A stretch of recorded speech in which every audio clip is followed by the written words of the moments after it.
Hey everyone, today I've got your Avengers Infinity War movie review.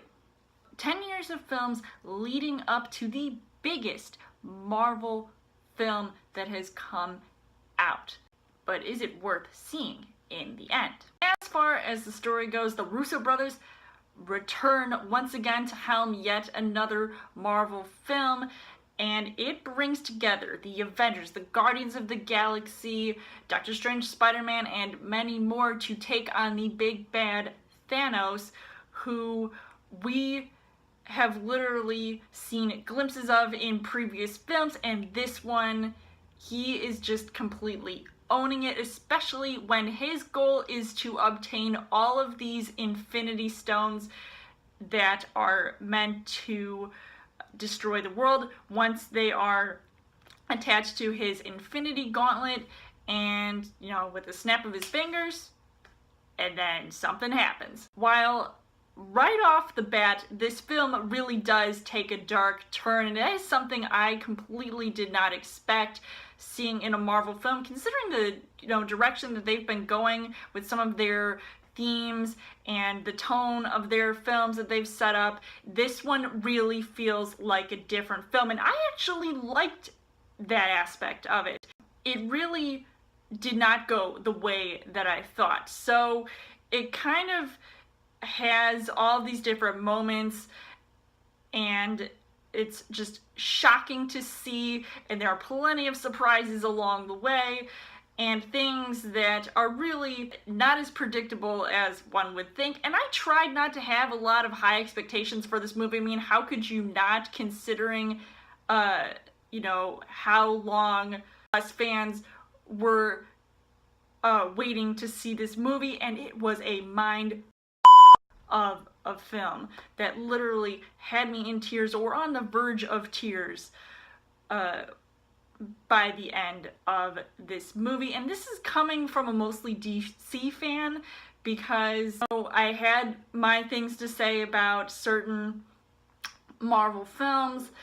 I just actually couldn't wait to see what Marvel had up their sleeve and what they actually have next after this movie, because what they also did, it felt very ballsy, and that is something that literally I was just stunned. I was in shock watching this movie, and maybe they stick to their Marvel formula in this movie, and maybe they don't. There are definitely a lot of parallels that I see in this movie, like things like, oh, they could be doing something, or they could not be doing something. And it's just a simple yet complex movie altogether. Now, as far as the casting goes, Josh Brolin as Thanos really steals the show, and is one of the highlights, I think, in this movie, where he plays Thanos, because he is terrifying, but yet you don't want to sympathize with him as a villain because of certain things that happen as far as developing his character, as well as seeing his backstory potentially. And of course, I loved Iron Man, even Doctor Strange, and Thor. I definitely loved seeing more of him here, and some Spider-Man moments along with Peter Quill, and some of the Guardians of the Galaxy.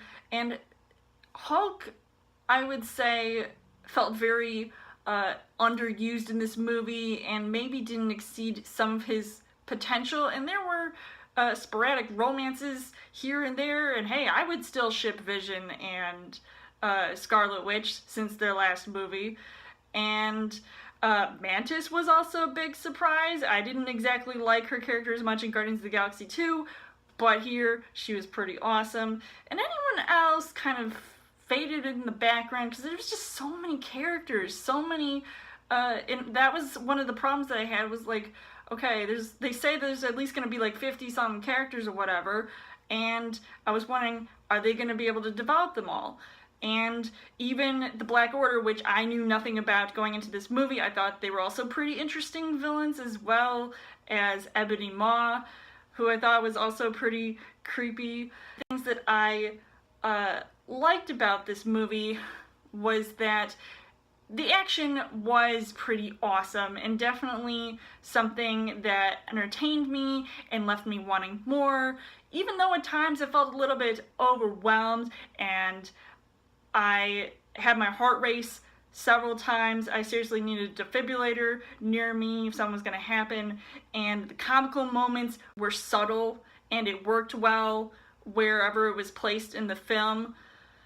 And the special effects, I have to give it up to the CGI, and all of that stuff looked pretty on point and not as bad as I thought it was going to be.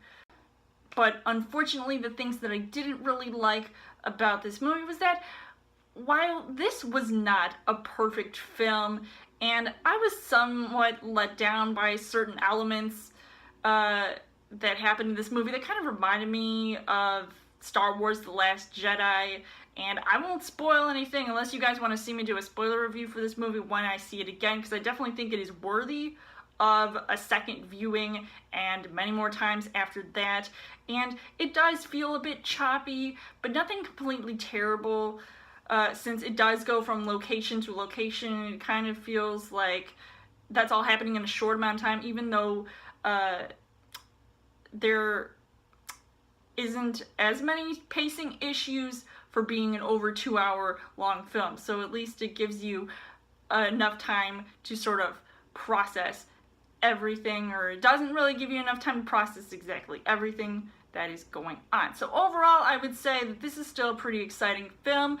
I'm really glad that I saw it because, you know, I love comic book movies in general, and I love to see all these characters, even though it might seem like that's the only reason why you would want to see it, so it might lack in story. But I think it was still a pretty entertaining film nonetheless. So I would highly recommend seeing this movie, and I can't wait to see what Marvel has to offer next. So I would give this 3.5 hearts on the heart rate scale. So let me know in the comments what you guys thought of Avengers: Infinity War. And as always, you guys can subscribe to my channel. I've got movie reviews, movie updates, come back every week for a Trial Thursday video. You guys can also like me on Facebook and follow me on Twitter, and I will see you guys later.